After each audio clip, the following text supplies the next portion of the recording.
Não preciso citar casos, aqui eu posso contar vários casos de frases que destruíram, que a força da fala destruiu vidas, não só entre familiares.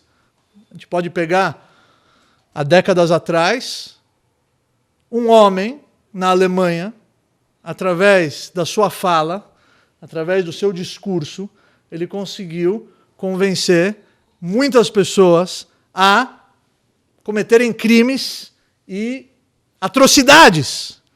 E ele criou uma guerra e que ele implantou medo dentro das pessoas através da sua fala, do seu discurso.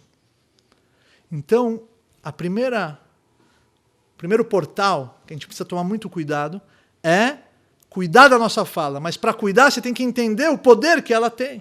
Quando você está ciente do poder que você tem, você vai conseguir pensar 2, 3, 4 vezes antes de falar. E você vai buscar falar coisas que vão construir. Eu escutei de um senhor em Flatbush, nos Estados Unidos, que ele resolveu doar um Sefer Torah.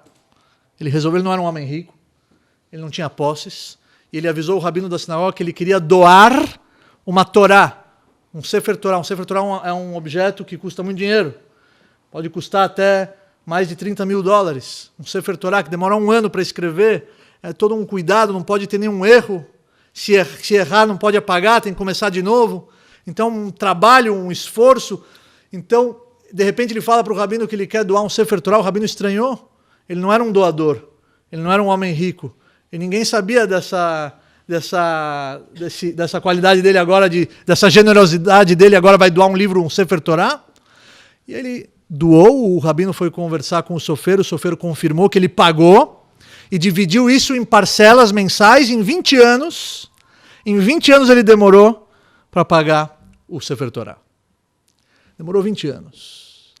E aí no dia da Achnasat Sefer Torah, que é a festa que você faz para receber a Torá na sinagoga, com música, com comida, todo mundo dança com a Torá até colocar ela no Aron HaKodesh, ele quis tomar o uso da palavra e ele compartilhou com todos ali presentes o motivo dele ter doado o Sefer Torah. E ele disse: eu tinha 16 anos apenas, quando os nazistas invadiram a minha casa em Lodz, na Polônia, e nos levaram para um campo de concentração. E nesse campo de concentração me separaram dos meus pais, eu nunca mais vi meus pais.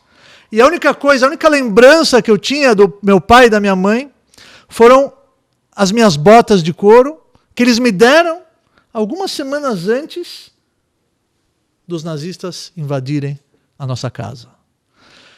Então, de noite, imagina, ele olhava para aquelas botas, ele lembrava do pai dele, lembrava da mãe dele.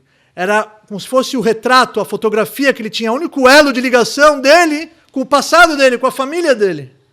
Até que numa das noites, um soldado alemão entra no barracão, ele olha para as minhas botas e falou: você, com essas botas, dá elas para mim. No inverno da Europa, rigoroso. E eu não queria dar aquelas botas, era a única lembrança que eu tinha dos meus pais, mas ele me obrigou e arrancou elas. A força de mim, quando ele arrancou elas de mim, eu senti uma dor que eu não consigo explicar. E aí no dia seguinte, para trabalhar na neve, descalço, eu ia morrer, descalço na neve. Eu tive a coragem e o atrevimento de ir até aquele soldado que arrancou as minhas botas. E eu não pedi as minhas botas, não fui louco de pedir as minhas botas, mas eu pedi pelo menos um par de sapatos para eu vestir. E, para minha surpresa, ele falou: fica aqui 5 minutos que eu vou te dar um par de sapatos. Parecia um sonho. Ele volta depois de 5 minutos e me deu um par de tamancos de madeira. Então eu fui no barracão para vestir o par de tamancos. Quando eu me deparo,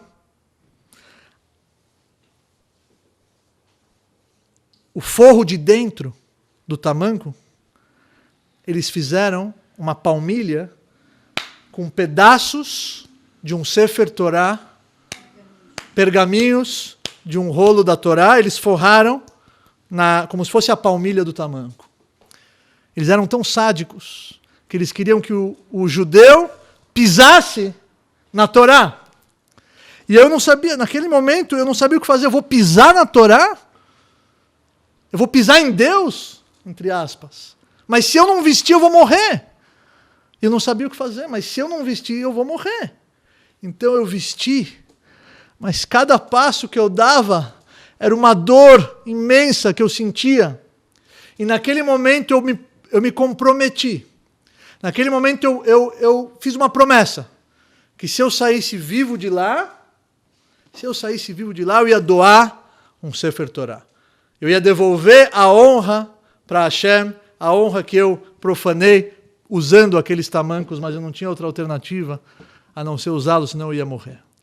E hoje, graças a Deus, eu estou aqui na frente de vocês, na sinagoga, concluí o pagamento depois de 20 anos, pagando parcelas pequenas todos os meses, e o dia mais feliz da minha vida é o dia de hoje, porque eu estou conseguindo trazer de volta aquela honra que eu tive que profanar no campo de concentração.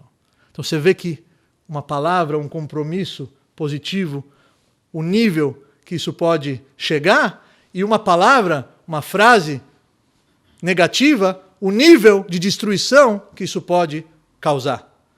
Então esse é o primeiro passo, o primeiro portal é a gente cuidar muito bem da nossa fala, porque ela é muito, muito, muito, muito poderosa.